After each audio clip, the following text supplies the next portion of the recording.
Ibyo tugiye kugarukaho uyu munsi bamwe babyise uburozi buje kurimbura abakuze n'abato, abandi nabo bati ni ibitero Satani yagabye mu isi nyuma yo kureba abantu akabona barishimye baranezerewe arangije aravuga ati reka mbireme. Abandi nabo bati aya ni amayobera y'ibi binyejana bishya. Nimvuga ibi ngibi by'uburozi ushobora guhita utangira gushidikanya wibaza niba mu Rwanda hasohotse ibiribwa bishobora kuba bitujuje ubuziranenge bikaba byatangiye kugira ingaruka ku babikoresha. Oya, siko bimeze. Ndavuga uburozi bumaze gukindura amamiliyoni atuye isi tutibagiwe n'Abanyarwanda.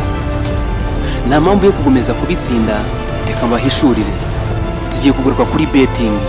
Nimvuga iri jambo betting mwese muri buze guhita mutekereza ibyo mukina. Bamwe bihebeye utudege babaye abapilote, abandi nabo ubu tuvugana bakanuriye ku matelefone yabo barimo bareba aho bashobora gutereka imitungo yabo, maze ubundi nyuma y'iminota itageze no kuri 5 bakagenda bakimanika mu migozi. Aya makuru asa nk'aho ari mashya mu Rwanda kubera yuko higiye kureba inkomoko y'iyi mikino y'amahirwe mu Rwanda ntabwo irahamara imyaka myinshi cyane. N'ikimenyimenyi n'ujya kubara nta myaka 30 iyi mikino iramara muri iki gihugu gitoshye cy'u Rwanda. Ariko uko ikoranabuhanga rirushaho kugenda ryihuta mu Rwanda ni nako umubare w'abakina imikino y'amahirwe urushaho kugenda wiyongera. Ingibi kandi birajyana no kwiyongera kw'ibyago by'abakomeza kwiyambura ubuzima kubera iyi mikino. Uburozi twatangiye tuvuga ubundi mu Rwanda bwahageze ryari? Zagenda gute kugira ngo umubare w'abakomeje kwiyambura ubuzima uhagarare biturutse kuri betting?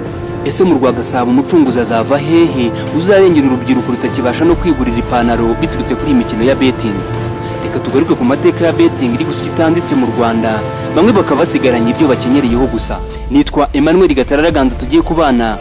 Iri ni isomero. Gutega ku mikino y'amahirwe bizwi nka betting bimaze guhabwa intebe no kuba umuco mu buzima bwa buri munsi bwa bamwe, cyane cyane mu rubyiruko n'abandi bifuza gukira mu kanya nk'ako guhumbya. Kumenya inkomoko y'iyi mikino biragoye cyane, gusa bivugwa yuko yakomotse mu bihugu nk'Ubushinwa, Ubutaliyani na Leta Zunze Ubumwe za Amerika. Uko iminsi yagiye ishira, iyi mikino yakomeje gukura biturutse ku mukino w'amakarita ikwirakwira hose mu Burayi. Ibi bihugu ngarukaho ni nabyo byatije umurindi gukura kw'iyi mikino tubona uyu munsi. Abantu babarirwa mu mamiliyari ku isi bitabiriye imikino aho bifashisha uburyo bw'ikoranabuhanga nka za casino n'ubundi butandukanye. Ibi bituma sosiyete z'iyi mikino zinjiza byibuze yagera kuri miliyari 500 z'amadolari y'Amerika buri mwaka. Mu Rwanda honyine sosiyete z'iyi mikino y'amahirwe zikaba zinjiza arenga miliyari 640 z'amafaranga y'u Rwanda. Nawe uranyumvira aka kavagari. Wowe twumva uri Nyarugenge cyangwa Kicukiro na Gasabo na Byumba na za Rubavu n'ahandi, ushobora kuba utekereje ku iduka ryawe ryagiriye muri iyi mikino y'amahirwe, cyangwa se ugatekereza ku magare, ugatekereza ku mitungo yawe, inka wahoze woroye, byose bikaba byarashiriye muri iyi mikino. Ngayo nguko rero izigera kuri miliyari 640 zirinjira mu Rwanda biturutse kuri iyi mikino y'amahirwe, ariko ayanga yakinjira mu mifuka y'abashinze izi business. Ibigo bikomeye ku isi bifite intego zo gufatira ishoramari bikarigeza ku isi hose kugira ngo bikorere agatubutse kurushaho. Nk'uko natangiye mbibabwira, buri wese yibaza igihe imikino y'amahirwe yaba yaragereye mu Rwanda ikomeje gucuncura urubyiruko. Abenshi bakiyambura ubuzima, abari abagabo bari bafite icyubahiro bagendaga mu mabenzi, uyu munsi bakaba bagenda babebera. Ariko si imikino ubundi yageze mu Rwanda ryari? Iyi mikino nk'uko imbuga zitandukanye zibigaragaza yageze mu Rwanda by'umwihariko mu mwaka wa 2004 nyuma y'uko igihugu cy'u Rwanda cyari cyitabiriye imikino y'igikombe cya Afurika cyabereye muri Tunisia. Mu mwaka wa 2005 nibwo iyi mikino yahise yemezwa, hajyaho n'ikigo cya mbere cya Lotto Rwanda, ibyatumye benshi bayiyoboka kuva ubwo ndetse ibi umuco kuri bo. Kuva icyo gihe kugeza ubu mu Rwanda hamaze gushingwa sosiyete nyinshi zikora ibijyanye na betting, aho hari abatiga ku mikino bagerageza gufindura uburyo iri burangire, ibishobora kuyibamo cyangwa andi marushanwa atandukanye ashyirwaho n'izo sosiyete. Icyakora mu bagize iyi mikino umuco hari abo byakijije mu gihe gito, ariko nanone umubare munini ni abatarahiriwe nabyo bahitamo gukomeza kugerageza amahirwe, bakaba barabaye imbata z'iyi mikino ku buryo bamwe muri bo basigaye nta n'urwara rwo kwishima bagifite. Muri iki cyegeranyo turi buze kugaruka ku buhamya bw'ababaswe n'imikino y'amahirwe. Igihe yagiranye ikiganiro na bamwe mu rubyiruko rwayobotse inzira yo gukina imikino y'amahirwe, aho bamwe batanatinya kuvuga ko bazayivamo ari uko ubuzima bwabo bwahindutse bigaragara. Umwe muri bo utarashatse kwivuga amazina yavuze uko byamugendekeye kugira ngo yisange muri iyi mikino. Yagize ati, umunsi umwe turi ku ishuri twasohotse ikigo, umugenzi wanjye ajya kunyereka aho dukorera amafaranga. Uwo munsi ntabwo nigeze ndya, ndashaka kuvuga ko natsinzwe, ahubwo niwe wariye. Kuva icyo gihe nta bindi natekerezaga kuko naravugaga ngo ubutaha ni njye.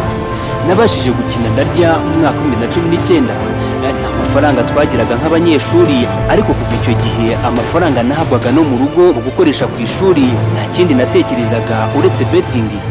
Icyo gihe nabibonye nk'umushinga, ishuri nariteye umugongo abandi barakomeza, njye nigira muri ibi bya betting. Mugenzi we yavuze ko umukino wa betting wamutwaye akagira aho yifuza kuvamo ariko nta garuriro bigifite. Ati mama wanjye yanandebye abona ibintu byose byarananiye, asaba papa ko banshingira umushinga wo gucuruza inyama. Bampaye ibikoresho byose bifite agaciro ka $1,800,000 by'amafaranga y'u Rwanda, ariko umukino sinigeze wibagirwa. Icyo gihe narategaga nkatsinda, ariko sinyaranguze ahubwo nkayasubizayo. Ati kubera gutekereza nabi rya duka nararitanze bama $3,000,000 z'amafaranga y'u Rwanda. Ntabwo nigeze ngira ikindi ntekereza, ahubwo natekerezaga kwigira umushinga umuzungu. Byarangiye nayo ayariye, ariko na n'ubu ndacyatega nshaka $1,084,000 nizo zamara agahinda. Amafaranga ashorwa muri betting isa y'umuntu aba afite mu ntoki cyangwa kuri banki, ahubwo bigusaba kugurisha ibyo ufite byose, ayo babonye bakayashora muri betting, bagasigara nta n'urwara rwo kwishima bakeka ko bazakuramo ibya mirenge. Icyakora nubwo bimeze gutya, abenshi iyi mikino ikaba yarabagize imbata, hari ababashije kubyigobotora. Uwitwa Karangwa Vedaste uzwi nka Papa Messi yagize ati aho kugira ngo nongere nishore muri betting, nacukura umwobo nkishinguramo, kuko n'ubundi nta rupfu rurenze kuba nshaje nagiraho nawe. Betting yaranyishe ingira umucakara. Nari mfite moto zanjye 2 ariko birangira zigiye zose aho gutera imbere.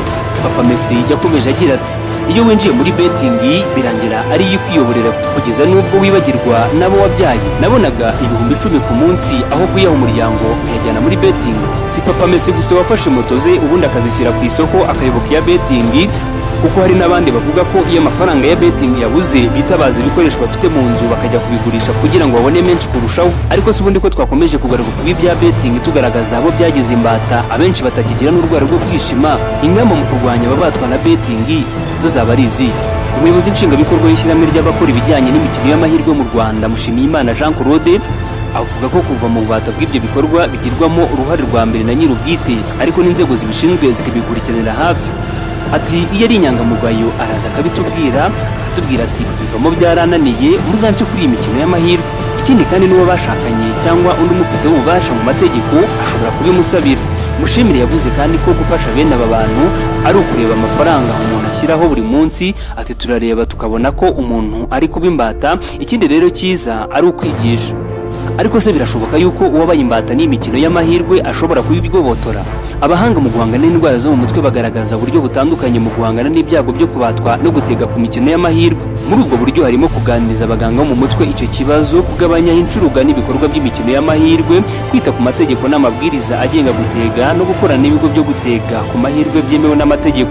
Mu bihugu byateye imbere habamo ibigo ngororamuco bijyanwamo ababaswe n'imikino y'amahirwe. Ibi bikaba ari byo biteganwa gukorwa mu Rwanda nk'uko bigaragazwa na Mushimire Jean Claude. Yagize ati politiki nshya rero izadufasha kubona ikigo kijyamo abantu babaswe bakigishwa bakagaruka mu bandi ububata bwarabavuyemo.